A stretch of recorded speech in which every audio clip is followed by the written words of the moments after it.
భద్రాద్రి కొత్తగూడెం జిల్లా చండ్రుగొండలో ఈ నెల 3వ తేదీన సీఎం రేవంత్ రెడ్డి పర్యటిస్తారని కాంగ్రెస్ మండల అధ్యక్షులు రామనాథన్ తెలిపారు.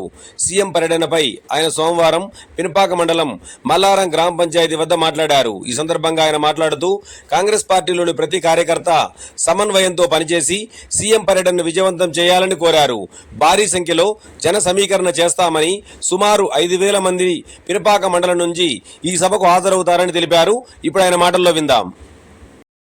ఇప్పుడు రేవంత్ రెడ్డి గారి పర్యటన ఎల్లుండి ఉంది కదా సార్, ఎలా మీరు జన సమీకరణ చేస్తున్నారు? ఇక్కడ నుంచి ఎంతమంది వెళ్తున్నారు? జన సమీకరణ సందుగొండ మండల్ సీఎం గారి ప్రోగ్రాంకి పినపాక మండలం నుంచి ఒక 5,000 మందితో మరి కార్లు కానివ్వండి, బస్సులే కానివ్వండి, అన్ని వెహికల్స్, ఆల్ వెహికల్స్ మీద ఒక 5,000 మంది తరలించడానికి సిద్ధంగా ఉన్నాం. ఆ ప్రోగ్రాన్ని, సీఎం గారి ప్రోగ్రాన్ని సక్సెస్ కావడంలో మా మెయిన్ పినపాక మండలం నుంచే పునాది అనేది మీకు తెలియజేస్తున్నాం. ఇప్పుడు కాంగ్రెస్ పార్టీ సీనియర్ నేతగా మీరు ఇక్కడ ఉన్నారు ఎప్పటి నుంచి? ఇప్పుడు కాంగ్రెస్ పార్టీ మండల అధ్యక్షులు పనిచేస్తున్నారు.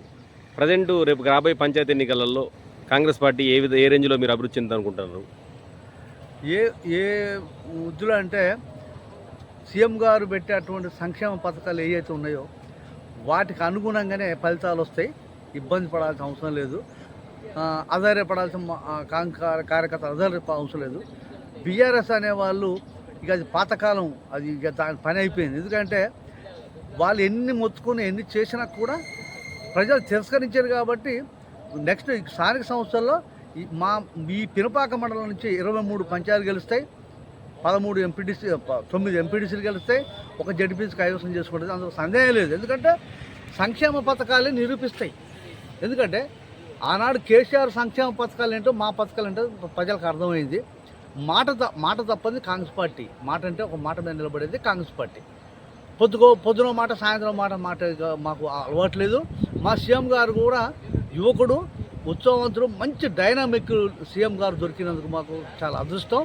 ఎందుకంటే వారు చేసేది అసలు నిద్ర ఉంటుందో లేదో నాకు తెలియదు, కానీ సంక్షేమ పథకాలు ముందుకు దూసుకెళ్తానన్న మాత్రం వాస్తవం ప్రజల్లోకి వెళ్ళిపోయింది. థ్యాంక్ యూ అండి.